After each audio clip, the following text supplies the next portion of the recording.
Yo, what up? This is D Knight, and you're listening to the Pardon the Interaction podcast. My oh my, we've had so much going on. For starters, in case you missed it, we've got a new addition to the Pardon Pie family, Tara Dublin. Make sure you go follow her on Twitter at Tara Dublin Rocks. Also, pick up a copy of her book while you're at it. Make her day, The Sound of Settling. A very fun and interesting read compared to the things we talk about on this podcast. But yeah, we're heading toward the do or die time for the 2024 election. Go ahead and hit up joebiden.com. Get that man like $1 a month or something. Help his campaign staff up and get prepared to try and save our democracy. And make sure to grab like one other person you know and tell them about the podcast. Make sure they subscribe and tune in every single week. We got a lot of things coming up for you this year. We need all the support that we can get. So if you do your part and help us grow our audience, we'll do our part and help elect Joe Biden in 2024 and save American democracy. And this is the Pardon the Insurrection podcast.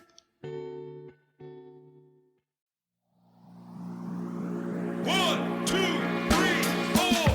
Hey, this is D Knight. This is Carol. This is Night. And you're listening to the Pardon the Insurrection podcast. And then, of course, Sidney Powell also had a video of her proffer session released where she was explaining the plot to steal the voting machines. And she says, I would have looked at putting it, and this should I read her? I'll be Sidney. You go ahead. Do your thing, Carol. Go. I don't know what she sounds like, so I'm going to do it like this. She sounds pretentious, but also country, but also ridiculous. I don't know if you can like pull it off. Yeah, all of that.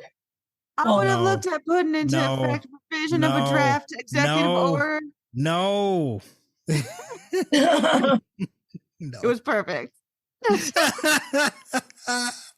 I would have looked at putting into an effect. Dang it. I would have looked at putting into effect a provision of a draft executive order that would have allowed the machines to be secured in 4 or 5 states or cities and see about doing a bipartisan or military or whatever everybody agreed on. Review of the machines forensically. Powell said that she, Flynn, Trump, and Patrick Byrne, the founder of Overstock.com, were the only ones in the December 18th meeting who believed it was still possible for Trump to trump the edge out. So yeah, my delays here have been caused by the website formerly known as Twitter. I just like a simple thing is scrolling. It's like, nah, we don't have enough bandwidth for that. All right, let me try it again. All right, so in part of her interview with prosecutors, Sidney Powell was explaining what she thought would happen if she was appointed special counsel in order to further Trump's attempt to steal the 2020 election by seizing the voting machines. And she was saying, I would have looked at putting into effect a provision of and we don't have to name the fucking order here, some bunch of letters and numbers. Again, it sounds like, some Emperor Palpatine shit. Order, whatever the fuck, that would have allowed the machines to be secured in 4 or 5 states or cities and see about doing a bipartisan or military or what everybody agreed on review of machines forensically.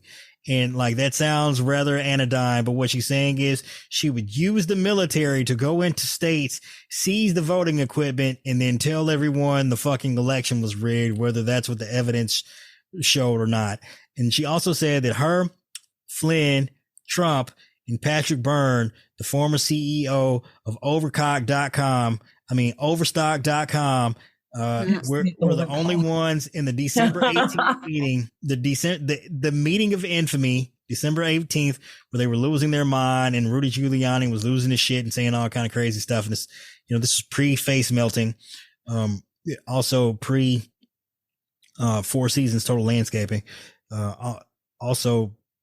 Anyway, just Rudy Giuliani, man, what a fucking legend. They were saying that she was saying that they were the only ones that believed it was still possible for Trump to edge out Joe Biden, who at that point had won the Electoral College vote. And she said that's why she argued there needed to be a forensic examination of voting machines from places with, quote, the most statistical analogies or impossibilities, according to experts. And what she's saying there is that she believed there was a number of abnormalities with voting software that she got in a fucking dream. Yeah, and she's smoking crack. Still showing that she believed in I'm still getting a very good faith vibe from her. Not that I think she has good faith, but she's definitely presenting her case as such. Well, she's presenting the fact that at the time she believed it, but like you have to remember that her beliefs were based on like, I don't know, out of body astral projection type shit. No, she said expert. What did she say? She's not being very forthcoming anomalies as stated by experts. Yeah, she's not being very forthcoming about the origins of the expertise that suggested there were statistical anomalies. So yeah, she's leaving that part out.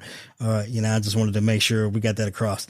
And she was saying, I wanted to show definitively if that's what it took so we could put it all to rest. Oh, she's such the good guy. She just wanted to show. Sorry. Her case, her testimony or whatever is such bullshit. Yeah, sugarcoating using the military to like illegally see. Like there is no law that makes it legal for the military to seize state infrastructure. So yeah, just wanted you guys to know that. Don't let her sugarcoat a fucking coup. Like her testimony is probably more damning than anything we saw from Jenna Ellis, which is beyond bonkers because Ellis was like, yo, boss said he ain't leaving no matter what. And then he tried not to. He tried his hardest to the point where, he sent a fucking mob to attack Congress on January 6th. So she was also saying that Trump wanted to appoint her special counsel, but based on the reactions of Mark Meadows and Rudy Giuliani, who went apoplectic and called her all types of crazy shit, she immediately got the sense that would not happen, of course, because he was calling her a crazy bitch. Yeah, and Rudy Giuliani, of course, had the wherewithal to be making judgment calls about the mental acuity and. Yes, Rudy Giuliani was like being sensible at this point, calling her crazy and be like, this shit ain't never gonna happen. And she said she called Mark Meadows the next day to follow up on the idea of her being appointed special counsel. He, quote, essentially laughed and said, it's not going to happen. And this is fucking hilarious because according to some records from the White House at that time, Sidney Powell was actually indeed appointed to be special counsel. Somehow that got reneged. I don't know who was responsible for that. Maybe it was one of the Pats. Sounds like Mark Meadows. No, I think it was one of the Pats, White House counsel's office. Patsy Baloney. Patsy Baloney. Ty, you still with us? Patsy Baloney. I'm so glad you gave us your closing thoughts before you went to sleep. You didn't go to sleep. I'm awake. Yeah. So when asked by prosecutors about that proposition, Powell responded, did I know anything about election law? No, but I understand fraud from having been a prosecutor for 10 years and knew generally what the fraud suit should be if the evidence showed what I thought it showed. So she was like, I have absolutely no idea what the fuck it was I was doing, which is fucking awesome because even though she wasn't appointed special counsel and even after January 6th failed, she still went down to Georgia and stole the fucking data from the election systems down there. That's absolutely fucking bananas that she like continued the endeavor even after just wild. They're all going to prison. Like she's like, but based on my data and knowledge, I thought there was fraud and I needed to coup. I don't know who released these videos. It obviously wasn't Fani Willis's office. They have too much to lose. And it probably wasn't Ellis or Powell either, because again, like they got sweetheart plea deals with Fani Willis. Why would they want to fuck that up? So it's probably one of the defendants who got the shit in discovery, who's not planning to cooperate. But I think this is probably going to backfire because I imagine some of the other co-defendants who have yet to plead guilty are going to see this fucking video and be like, oh, I'm fucked. How do I get a deal? Yeah. Anyway, it's fucking bananas. How do we get a deal? Yeah. It's just wild.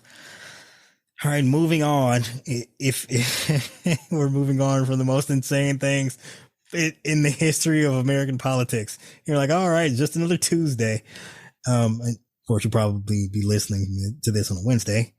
But also, there was a revelation that upon his final day in office in 2020, January 20th, I believe, Trump called up Ronna Romney, who eliminated her last name because she did not want to be associated with democracy-loving Mitt Romney. After his fallout with the MAGA side of the party, Trump called her up the day he left office and said that basically if Republicans didn't get behind him and support him, he was going to leave the Republican Party and start his own MAGA party. Basically threatening to hold them fucking hostage. And because they capitulated, like, you see the fallout. The Republican Party is fucking doomed. Like any remnants or vestiges of what once was a semi-respectable political party, even though they've been insane the entirety of my lifetime, that's totally gone. The facade is gone. It's a total dumpster fire. Like they had the opportunity to finally try and bury him. Yep. And here we are. It's 2023. There's a presidential election in a year. They had all this time to figure out a way to try and beat him. No one came up with the plan.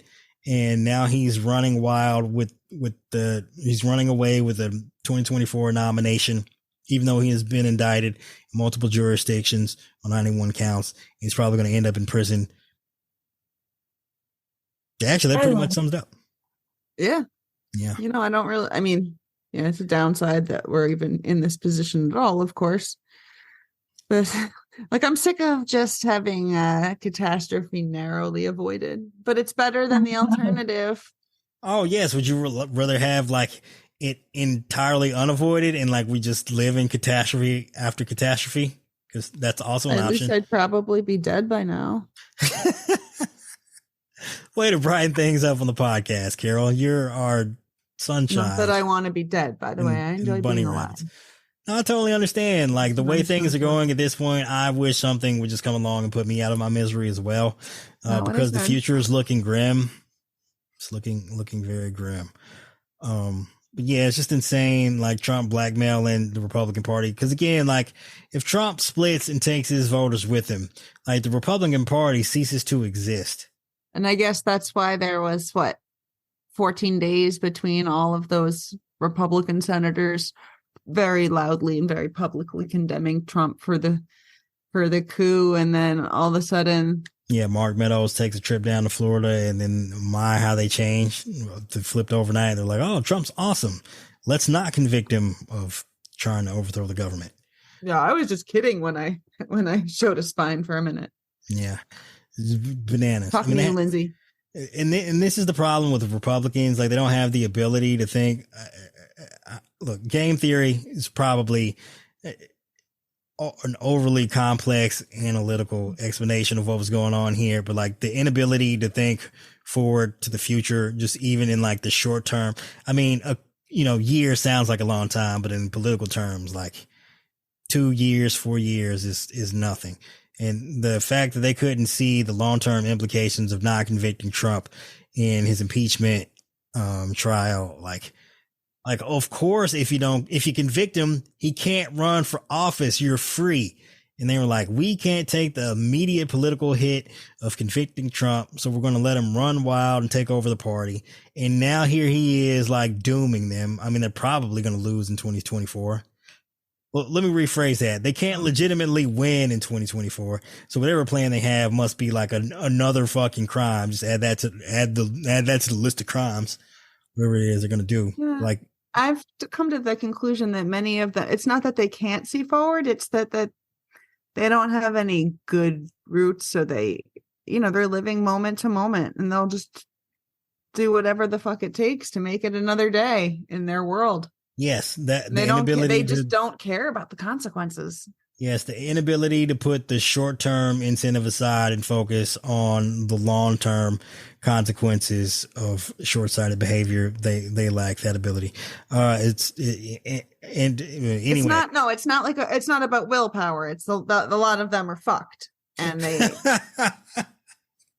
you know what I'm saying? Like if they say a former president who would be going to prison, he can try.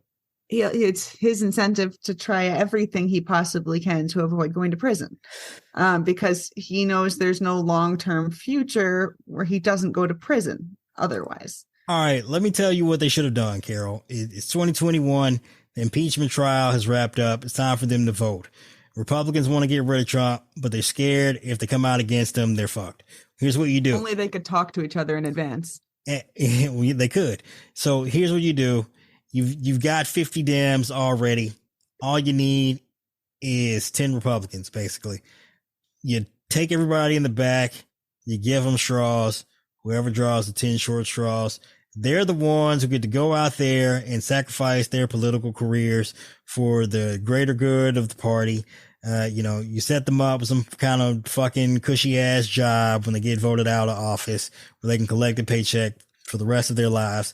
And then the rest of the Republican Party gets to rail against the rhinos and the Democrats for doing them a favor and ridding them and their entire party of Trump, weighing them down. And they just took them out in far right, states where they're not going to elect a Democratic senator. Yeah. Or even better, be strategic about how you pick which senators get to go out here and, stab. Let's stop giving them ideas. They ain't listening to this podcast. Carol, once I told them this podcast was about how to stop insurrections, they cut this shit off. It's like hiring a hacker to make sure your security system is. No, that's called a white hat. Ain't no white hats in the Republican Party. Oh, wait, I guess technically they'd be all white hoods. All right, so on to... yeah, you see what I did there. That's so true and sad. Now everyone who likes us is cutting the podcast off. And they're like, how old are you? Kind of dad. It's like, I'm almost 40. All right, so there was a note that...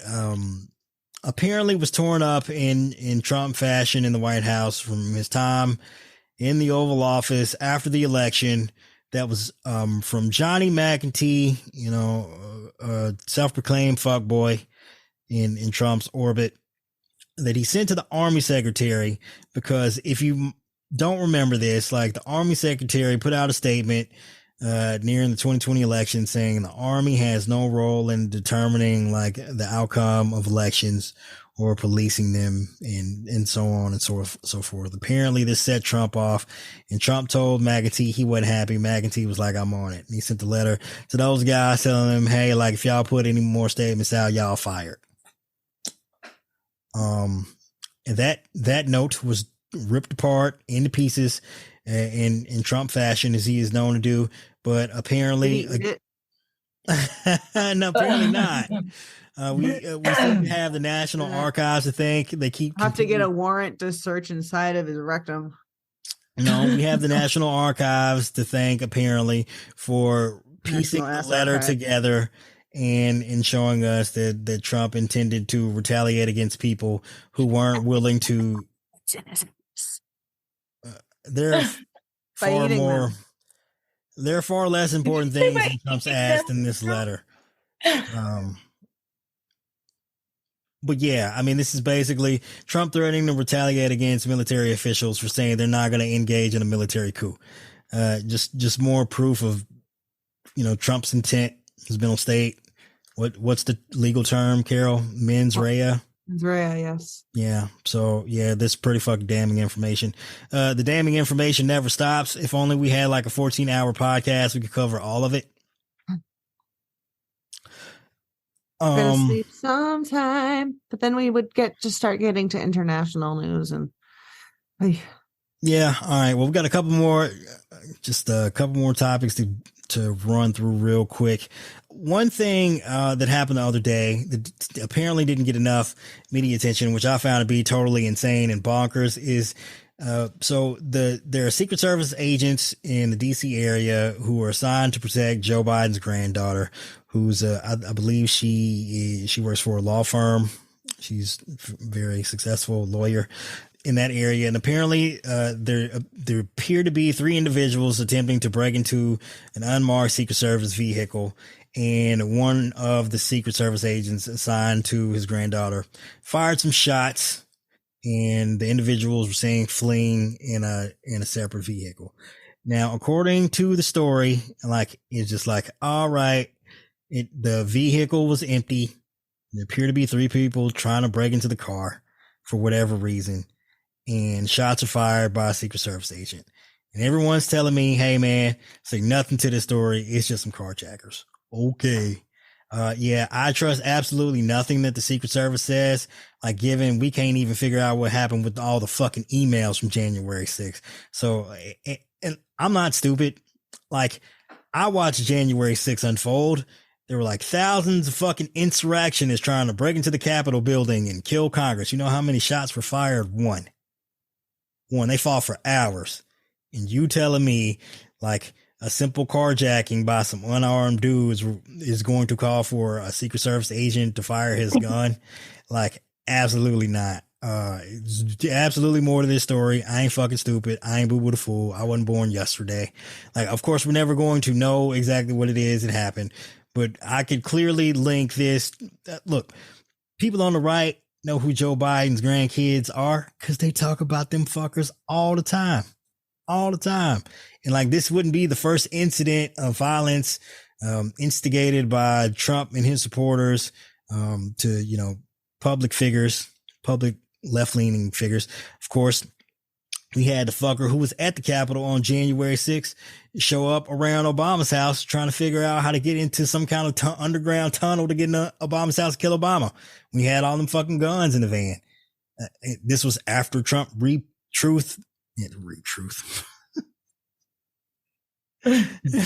I'm sorry. That's just the what fact he calls lying. Yeah, I mean, it's yes, right. Like, he reposted on Untruth Social, supposedly Obama's address, and the motherfucker showed up there. Like, the dude breaking into Nancy Pelosi's house, who ended up trying to beat her husband's head in with a hammer. Like, he just got convicted. There are numerous instances of Trump-inspired violence against figures on the left. And like, of course, I can't prove that this is a similar such instance, but it is pretty fucking suspicious that, like, again, like, law enforcement agents, especially Secret Service agents, you fire a gun, you better have a pretty fucking good reason. And I know it was suspect, because guess who was like, hey man, law enforcement shouldn't be firing at unarmed people. Fox News. You ain't never heard them do that shit.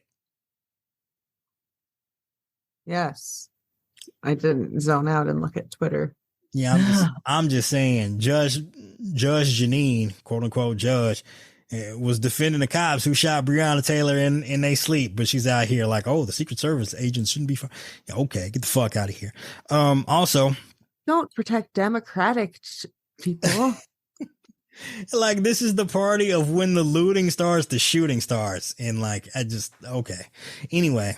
So, and finally, this happened a couple weeks ago, but I just wanted to point it out because, of course, we're always, I'm always on the side of, hey, you gotta watch out for Jack Smith. He's investigating everything. Well, apparently some investigation, like some parts of the investigation are being wrapped up. I mean, apparently they're not coming to any conclusions, as it pertains to charging, Trump's campaign and Trump's super PAC.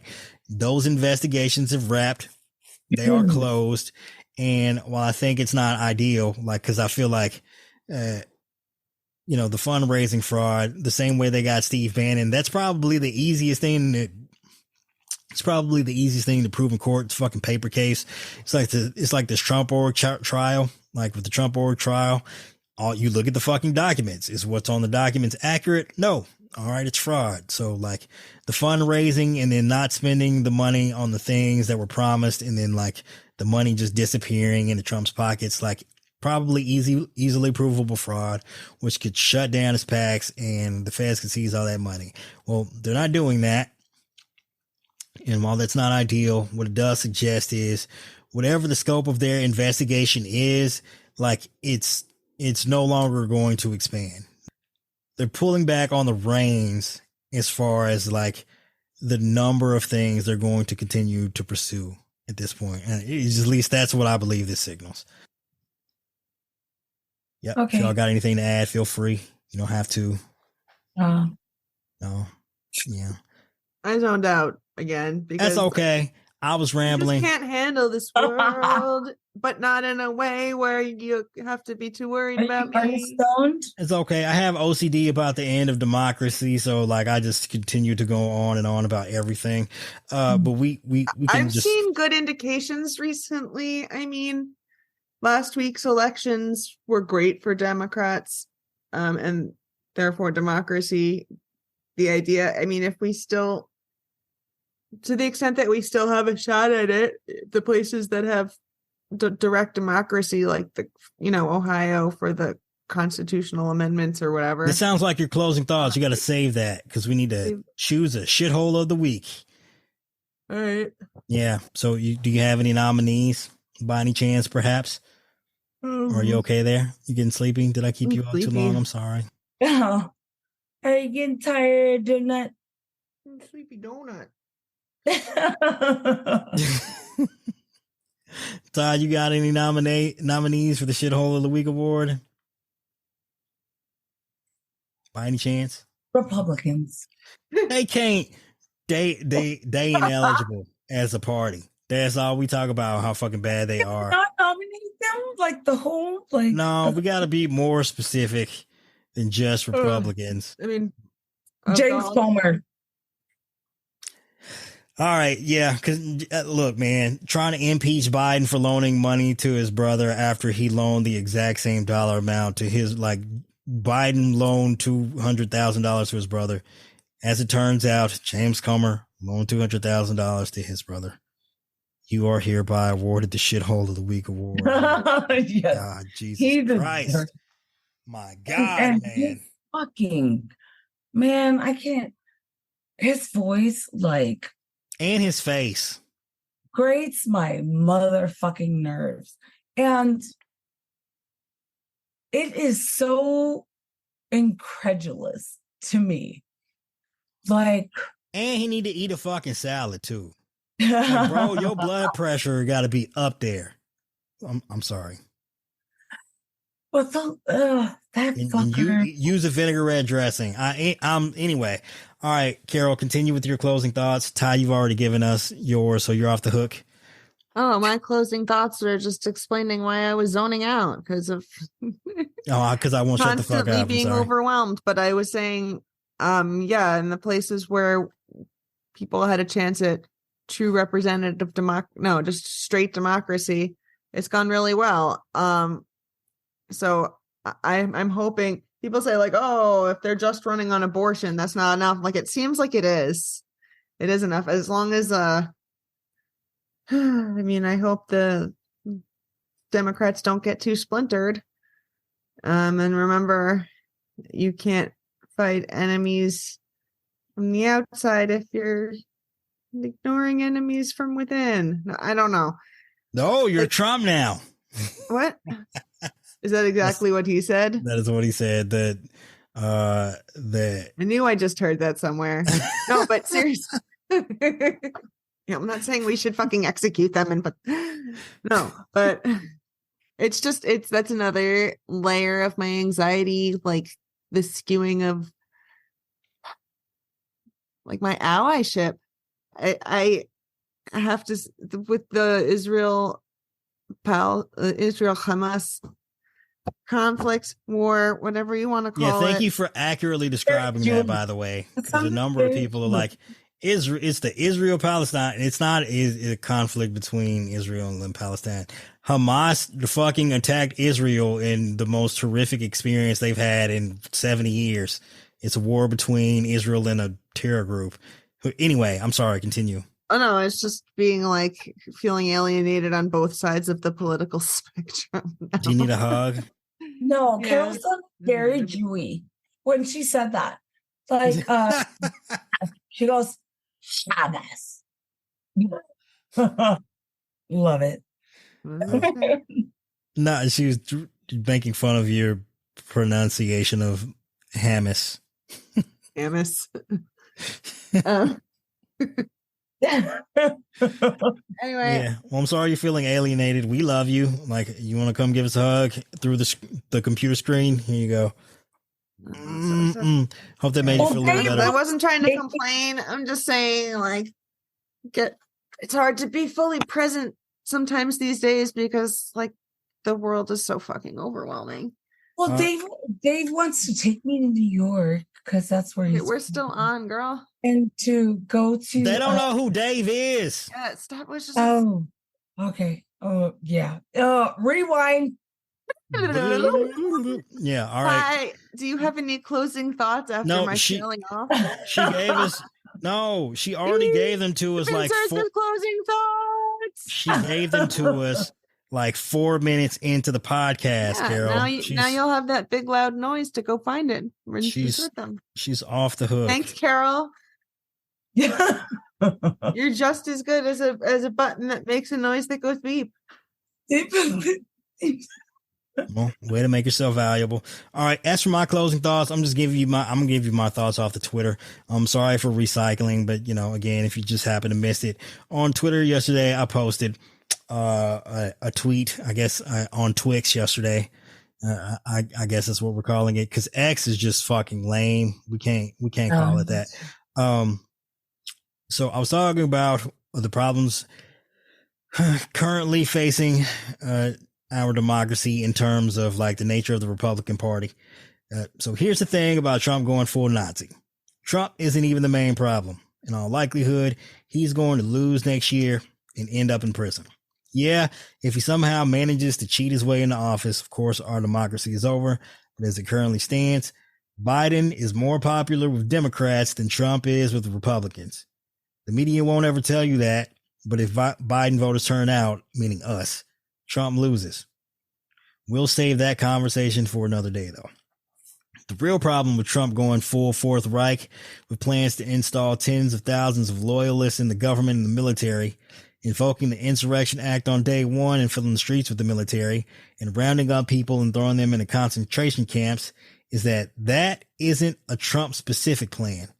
It's a Republican plan. They're all in on it. So we've all seen what's in Project 2025, and not a single GOP presidential candidate has condemned it. That's because if Trump somehow isn't the nominee next year and they win, they're going to follow through with it themselves. It doesn't take the entirety of the executive branch being corrupted to lose our democracy.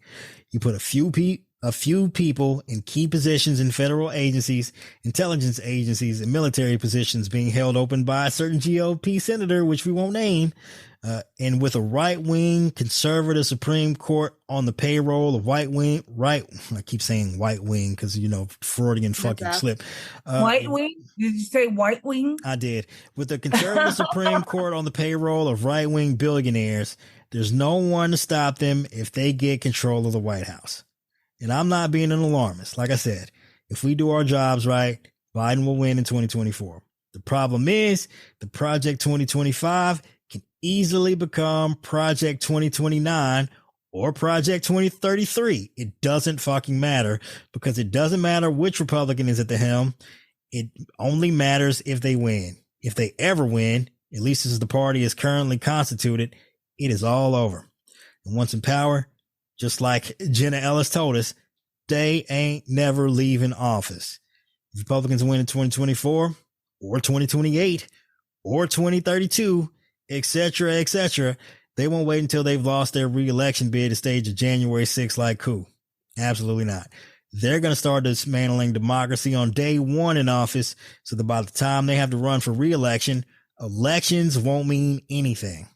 And I keep harping on the failures of mainstream media. And of course, they're going to be a problem in 2024. But again, we'll save that conversation for another day. But they should be screaming this from the mountaintop, not even for the more altruistic motivation of saving our democracy and saving me from a concentration camp or worse, out of self-preservation. Priority number one for Republicans won't be rounding up immigrants or sending the military to the border, whatever stupid shit they were promising. It'll be a GOP version of the Night of Long Knives, where they kill off their political opponents inside and outside of the party. At the top of that list, the media. Carol, I hope that gives you some sense of comfort. And that concludes this episode of Pardon the Insurrection.